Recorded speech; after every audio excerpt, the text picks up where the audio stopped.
আমির হামজার মতো একটা বেকুব জামাত নেতা যখন বলে জামাত ইসলামকে ভোট দিলে 18 কোটি জনগণের নামাজের সব পাবেন, তখন ধর্ম অবমাননা হয় না?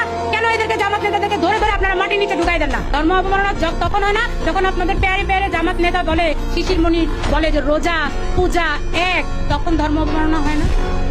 শিবিরের সেক্রেটারি সাদ্দাম যখন বলে যে মহানবী হযরত মুহাম্মদ সাল্লাল্লাহু আলাইহি সাল্লাম মক্কা থেকে মদিনা পালিয়ে গিয়েছিলেন, তখন হয় না? এই আজারিরা যখন আমাদের নবীজিদেরকে নিয়ে কথা বলে, খাদিজা রাদিয়াল্লাহু তাআলাকে নিয়ে কথা বলে, তখন ধর্ম অবমাননা হয় না? শাহজাহান সাহেব যে বলতেছে ইদানিং কালে আপনারা শুনতে পান না যে আল্লাহ নাকি সিদ্ধান্ত দিয়েছেন যে আমার ক্ষমতায় নেই, আল্লাহ সিদ্ধান্ত দিয়ে দেয়।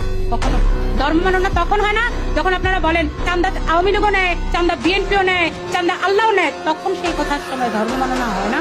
আপনার যে ইকবাল সাহেব যখন বলে নামাজ রোজা হজ যাকাত কালিমা সব কিছু চাইতে সবচেয়ে বড় ফরজ কাজ কি?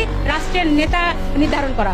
তখন যখন মহিলারা ওই সমস্ত জামাতের আসলে যখন বসে, তখন মহিলাদেরকে ভুল বুঝায়, কি বলে জানেন? বলে মরলে নাকি প্রথম প্রশ্ন হবে যে তুমি কোন মার্কায় ভোট দিছিলা।